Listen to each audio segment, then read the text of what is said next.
சரி, சிறந்த தேர்வு.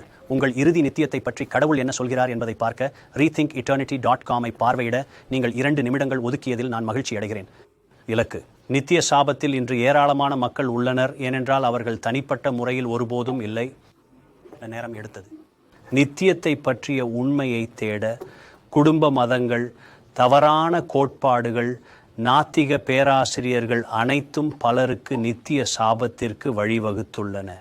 இயேசு சொன்னார், நானே வழியும் சத்தியமும் ஜீவனுமாயிருக்கிறேன், என்னாலேயன்றி ஒருவனும் பிதாவினிடத்தில் வரான். நீங்கள் பார்க்கிறீர்கள், மனிதனுக்கு ஒரு வழி இருக்கிறது என்று பைபிள் சொல்கிறது, ஆனால் அதன் முடிவு மரணத்தின் வழிகள். எனவே நாங்கள் சொல்லப்போவது மனிதனால் உருவாக்கப்பட்ட மதம் அல்ல என்பதால் நீங்கள் கவனமாக கேட்க வேண்டும் என்று நாங்கள் விரும்புகிறோம். இது கடவுளுடைய வார்த்தையான பைபிளிலிருந்து நேரடியாக வருகிறது.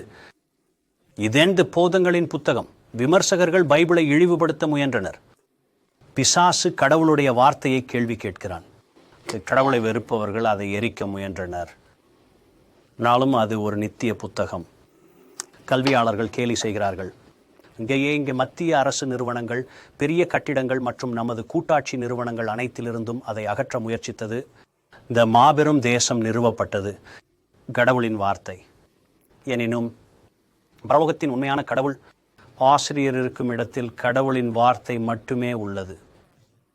ஒவ்வொரு முறையும் அதன் பக்கங்கள் திறக்கப்படும். இது ஒரு அற்புதமான புத்தகம்.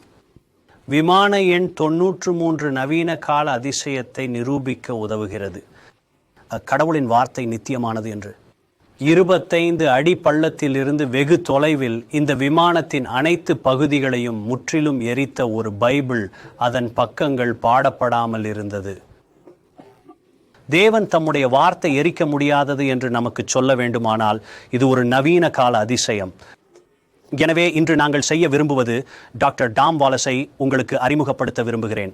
டாக்டர் டாம் வாலஸ் கடவுளுடைய வார்த்தையை போதிப்பவர். அவர் 74 ஆண்டுகளுக்கும் மேலாக நற்செய்தியை பிரசங்கித்து வருகிறார். பரலோகத்திற்கு செல்வதற்கு பைபிள் என்ன சொல்கிறது என்பதை முன்வைக்க கர்த்தர் அவரை பயன்படுத்தினார். அவர் சொல்வது அல்ல, நான் சொல்வது அல்ல, ஆனால் கடவுள் நித்தியத்தை பற்றி அவருடைய வார்த்தையில் என்ன சொல்கிறார். என் நண்பர்களே, நித்தியம் என்பது நீண்ட காலம் என்பதை நீங்கள் உணர வேண்டும் என்று நான் விரும்புகிறேன். அதவராக இருக்க வேண்டும். இது ஒரு சூதாட்டம், எடுக்க தகுதியற்றது. டாக்டர் வாலஸ் சொல்வதை கேட்க சில நிமிடங்கள் ஒதுக்குங்கள். உங்கள் நித்திய இலக்கை பற்றி பைபிள் என்ன சொல்கிறது?